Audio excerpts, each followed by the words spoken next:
नमस्कार दोस्तों, एक बार फिर से आप सभी का स्वागत करना चाहूँगा हमारे YouTube channel education news only के अंदर।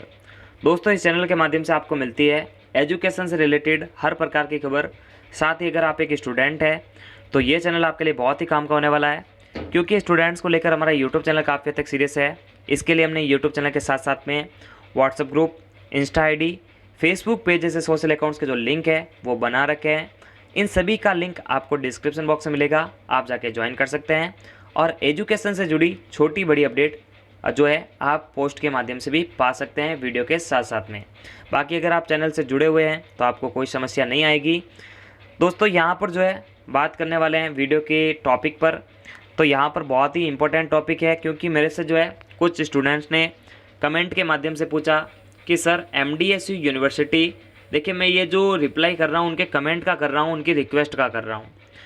तो यहाँ पर एमडीएसयू यूनिवर्सिटी अजमेर को लेकर कुछ बंदों ने जो है या फिर कुछ स्टूडेंट्स ने मेरे से लगातार कमेंट किए, व्हाट्सएप पर पर्सनल मैसेज भी किए कि सर सेकेंड ईयर का एग्ज़ाम कब होगा, पैटर्न क्या रहेगा, इसको लेकर अगर कोई वीडियो है तो प्लीज़ ला दीजिए, इसको लेकर कोई इन्फॉर्मेशन है तो प्लीज़ शेयर कीजिए, ताकि हम जो है डाउट में ना जिए। तो दोस्तों, उनकी रिक्वेस्ट को लेकर ही जो है मैं वीडियो बना रहा हूँ। मेरा दावा है या मेरा विश्वास है कि ये वीडियो आपको बहुत ही पसंद आएगा। तो इससे जो है पहले ही इसको लाइक कर दीजिए, साथ ही चैनल को सब्सक्राइब करके बेल आइकन को प्रेस कर दीजिए, ताकि हमको जो है सपोर्ट मिलता रहे और आपकी वजह से हमारा चैनल ग्रोथ करता रहे। दूसरी बात दोस्तों यहाँ पर यह रहती है कि कुछ स्टूडेंट्स ऐसे होते हैं जिनका थिंकिंग का लेवल थोड़ा सा अलग रहता है, क्योंकि उनको जो है कोई भी टीचर या फिर कोई भी यूट्यूबर जो है उनको संतुष्ट नहीं कर पाता है। क्योंकि जितने भी हम वीडियो लाते हैं तो उसमें से जो है हमारे को डिसलाइक मिलते हैं कुछ स्टूडेंट्स के द्वारा। हालांकि कुछ स्टूडेंट्स हमारी थ्योरी से बिलोंग करते हैं। तो देखिए दोस्तों, जो है यूज़फुल इन्फॉर्मेशन शेयर करने के बावजूद भी जो है हमारे को ऐसा गंदा फीडबैक मिलता है, उसके लिए मैं आपको क्या बताऊं। तो देखिए, उनके लिए जो है मैं एक इलाज ढूंढ के लाया हूं कि आपको जो है हमारे चैनल का नाम याद रखना है और इससे रिलेटेड कोई भी वीडियो है तो उसको उस पर जो है क्लिक मत करिएगा, क्योंकि हम जो है आपको सेटिस्फाइड नहीं कर पाते हैं, फिर आप जो है दुखी हो जाते हैं। तो ऐसा मैं बिल्कुल भी नहीं चाहता हूँ। बाकी जो है मेरे को पूरा विश्वास है कि ज़्यादा स्टूडेंट्स होते हैं वो मेरे वीडियो को लाइक कर देते हैं। मैंने जितने भी एमडीएसयू यूनिवर्सिटी से रिलेटेड वीडियोस बनाई है उसमें मेरे को लाइक अच्छे मिले हैं, लेकिन कुछ स्टूडेंट्स दुखी रहते हैं तो वो डिसलाइक कर जाते हैं। तो ऐसे स्टूडेंट्स से मेरे को भी कोई मतलब नहीं है, लेकिन बस आप हमारे चैनल से दूर रहिएगा। तो यहाँ पर दोस्तों बात करते हैं वीडियो के टॉपिक पर। तो सेकेंड ईयर का एग्ज़ाम कब होगा, तो बहुत ही इंटरेस्टिंग टॉपिक है। अब देखिए, सेकेंड ईयर के एग्ज़ाम को लेकर बात हो रही है, तो पहले देखिए थर्ड ईयर के एग्ज़ाम को लेकर जो है कोई अपडेट नहीं है, इनका तो अता पता ही नहीं है, ठीक है ना। इनको लेकर बहुत बड़ी अपडेट आई थी कि एग्ज़ाम हो जाएंगे, लेकिन अभी तक इनके एग्ज़ाम नहीं हुई है। हालांकि प्रैक्टिकल एग्ज़ाम को लेकर अभी बड़ी खबर आई थी, नोटिस निकला था ऑफिशियल वेबसाइट पर 15 सितंबर के आसपास या फिर 9 तारीख से स्टार्ट हो रहे हैं, जो 15 सितंबर जो है उनके प्रैक्टिकल का कैंप लग रहा है। तो प्रैक्टिकल को लेकर तो बड़ी सूचना आई है कि प्रैक्टिकल तो चलो पहले हो रहे हैं। इसका मतलब अगर 15 सितंबर तक प्रैक्टिकल की बात हो रही है तो 15 सितंबर से पहले जो है फाइनल ईयर की एग्ज़ाम भी होना पॉसिबल नहीं है। तो यहाँ पर दोस्तों सिंपल सी बात है कि जब तक थर्ड ईयर की एग्ज़ाम नहीं होगी, क्योंकि देखिए सरकार की गाइडलाइन में 2 चीज़ें पहले ही बता रखी थी कि सेकेंड ईयर के एग्ज़ाम जो है कब तक ले सकते हैं। तो देखिए, सेकेंड ईयर के एग्ज़ाम को लेकर उन्होंने पहले ही जो है अंदाज़ा लगाया था कि जब तक जो है कोरोना से स्थिति जो है वो भयावह रहेगी, एग्ज़ाम नहीं होंगे। तो कोरोना से स्थिति जो है भयावह नहीं है, पहली शर्त का पालन हो रहा है अच्छी तरह से। सेकंड है कि फाइनल ईयर की जो एग्ज़ाम है उसके बाद में जो है हम सेकेंड ईयर की एग्ज़ाम कंडक्ट करवाएंगे, तो इसका जो है पालन नहीं हो रहा दोस्तों। हालांकि दूसरी यूनिवर्सिटी ऐसी है जहाँ पर सेकेंड ईयर की एग्ज़ाम को लेकर हमने बहुत बड़ी बड़ी एनालाइजिंग की है और वो सटीक बैठ चुकी है। लेकिन एमडीएसयू यूनिवर्सिटी से बिलोंग करने वाले छात्र जो है निश्चित रहे, आपकी एग्ज़ाम अक्टूबर के मध्य के बाद में स्टार्ट हो जाएगी। जैसे देखिए, अक्टूबर के लगभग आधे महीने के बाद में एग्ज़ाम स्टार्ट होगी, तो वो कब तक होगी, 15 अक्टूबर के बाद में, ठीक है ना। 15 अक्टूबर के बाद में आपकी एग्ज़ाम किसी भी वक्त जो है कंडक्ट करवाई जा सकती है। और इससे पहले जो है दोस्तों एक और आइडिया मैं निकाल सकता हूँ कि 15 अक्टूबर से पहले भी जो है एग्ज़ाम हो सकती है, क्योंकि यूनिवर्सिटी का कोई भरोसा नहीं है। क्योंकि राजस्थान के अंदर जितने भी यूनिवर्सिटीज़ है वो स्टूडेंट्स को लेकर कोई सीरियस नहीं है। स्टूडेंट्स के लिए लगभग जो है कभी भी जो है टाइम टेबल घोषित कर देते हैं, कभी भी एग्ज़ाम डेट घोषित करते हैं। पहले बताया जा रहा था कि 31 दिसंबर के आसपास जो है इनके एग्ज़ाम कंडक्ट करवाएंगे, लेकिन पहले ही कंडक्ट करवा रहे हैं। तो स्टूडेंट्स के साथ में तो लगातार धोखा हो रहा है। ऐसे में जो इसका कोई इलाज नहीं है, बट जो है आपकी एग्ज़ाम जो है 15 अक्टूबर के बाद में स्टार्ट हो सकती है, तो तैयारी स्टार्ट करनी चाहिए मेरे हिसाब से। हालांकि राजस्थान में एकमात्र ऐसी यूनिवर्सिटी है जिसके एग्ज़ाम फॉर्म ही जो है लेट लिए गए थे। इसके कारण जब एग्ज़ाम फॉर्म ही लेट लिए जा रहे हैं तो फिर एग्ज़ाम समय पे नहीं हो सकती। ये आपको इस बात का ख्याल रखना, क्योंकि फाइनल ईयर के एग्ज़ाम का अता पता ही नहीं है। तो जब उनके एग्ज़ाम नहीं हो रहे तो फिर हमारे एग्ज़ाम कैसे हो सकती है। तो सेकेंड ईयर के एग्ज़ाम वाले विद्यार्थी जितने भी है कंफर्म रहिएगा, आपकी एग्ज़ाम का लेकर अभी कोई प्रेशर नहीं है, कोई अपडेट नहीं है। तो ये तो रही दोस्तों एग्ज़ाम को लेकर बात। अब आपको तैयारी करनी है 1 वीक सीरीज़ से। मार्केट में जाइए, पिछले साल की मिले तो भी ले, इस साल की तो अवेलेबल होगी या नहीं होगी ये नहीं पता है।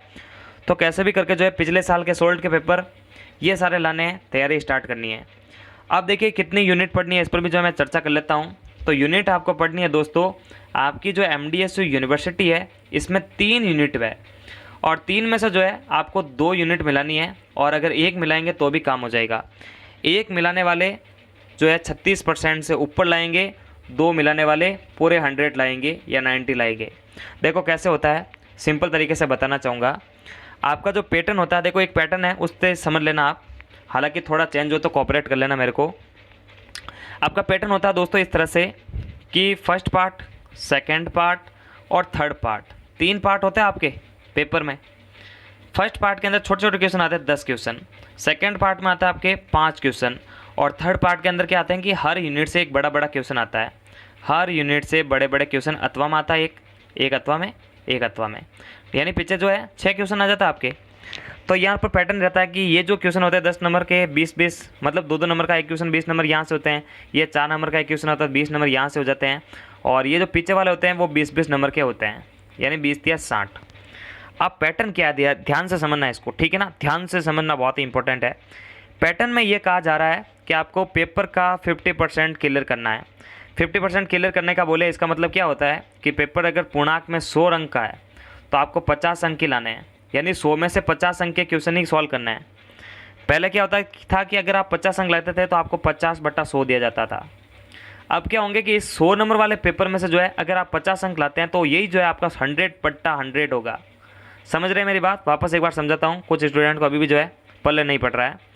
आपको करना क्या है, ध्यान से देखना, इस चीज़ को वापस समझना है। जैसे 100 नंबर का पेपर है, ध्यान रखना है, चलो इसमें थोड़ा मिस्टेक हो रहा है। 100 नंबर का पेपर है, ध्यान रखिएगा, 100 नंबर का पेपर है तो 50 अंक लाने हैं। 40 अंक का पेपर है तो 20 अंक लाने हैं।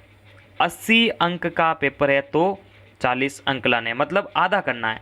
जैसे आप पूरा पेपर सॉल्व कर रहे हैं और आपका योग जो है वो टोटल हो रहा है 50, तो आपका यही जो है 50 है 100 में काउंट होगा, यानी 100 में से 100। आपके आगे 40, तो यही 40 जो आपके 90 में काउंट होंगे। यानी पेपर सॉल्व करने पर अगर अपन कोई एग्जामिनर चेक कर रहा है और आपके 50 अंक आ गए, यानी पूर्णांक का आधा नंबर आ रहा है तो वो 100 माना जाएगा। पूर्णांक से कम आ रहा है तो फिर वो 90, 80 इस तरह से एडजस्ट होगा। तो घबराने वाली बात नहीं है, पेपर को आधा ही सॉल्व करना है, ठीक है। अब कैसे सॉल्व करेंगे उसको भी समझना पड़ेगा, क्योंकि अभी तक बहुत सारे स्टूडेंट्स को समझ में नहीं आया। तो देखिए, अगर आप ये छोटे छोटे जो क्वेश्चन हैं ये सीरीज में से पढ़ लेते हो तो आराम से जो है यहाँ पर 20 नंबर में से जो है 7-8 तो राइट करोगे ही करोगे, ठीक है ना। 7-8 तो आराम से आप राइट कर लोगे, मेरे को पूरा ट्रस्ट है। तो लगभग 7-8 राइट करोगे तो फिर 15 नंबर यहाँ से आ जाएंगे आपके। और इन लघुरात्मक क्वेश्चन में से जो है आप मेरे हिसाब से जो है अगर एक क्वेश्चन 4 नंबर का है तो 5 क्वेश्चन में से जो है आप 2 क्वेश्चन तो राइट करोगे ही करोगे, क्योंकि मैं आपको सजेशन दे रहा हूँ 2 यूनिट पढ़ने का। जो इंटेलिजेंट है वो 2 यूनिट पढ़ ले, जो वीक है वो 1 यूनिट पढ़ ले। 1 यूनिट वाले पास हो जाएंगे। अब देखो कैसे होते हैं, पहले मैं 2 यूनिट वालों के लिए बता रहा हूँ, उसके बाद में मैं 1 यूनिट वालों के लिए भी रास्ता निकालूंगा। तो दोस्तों रहता क्या है कि थर्ड यूनिट के अंदर देखो, अगर आपने 1 यूनिट पढ़ रखी है तो यूनिट की बाध्यता नहीं है, तो आपको पीछे से जो है तीनों क्वेश्चन करना अनिवार्य है। तो आप तीनों करेंगे तब आप 3 यूनिट पढ़ेंगे। लेकिन अगर आप पहला, दूसरा, तीसरा यानी पहले के दोनों क्वेश्चन करते हैं और दूसरी यूनिट का पहला ही क्वेश्चन कर लेते हैं तो 3 क्वेश्चन तो हो गए। पीछे से आपको 3 क्वेश्चन ही करने पड़ते हैं, लेकिन यूनिट की बाध्यता हट चुकी है। इसका मतलब अथवा वाला क्वेश्चन करेंगे तो वो भी काउंट माना जाएगा। इसका मतलब 20 नंबर इसका, 20 नंबर इसका और 20 नंबर इसका।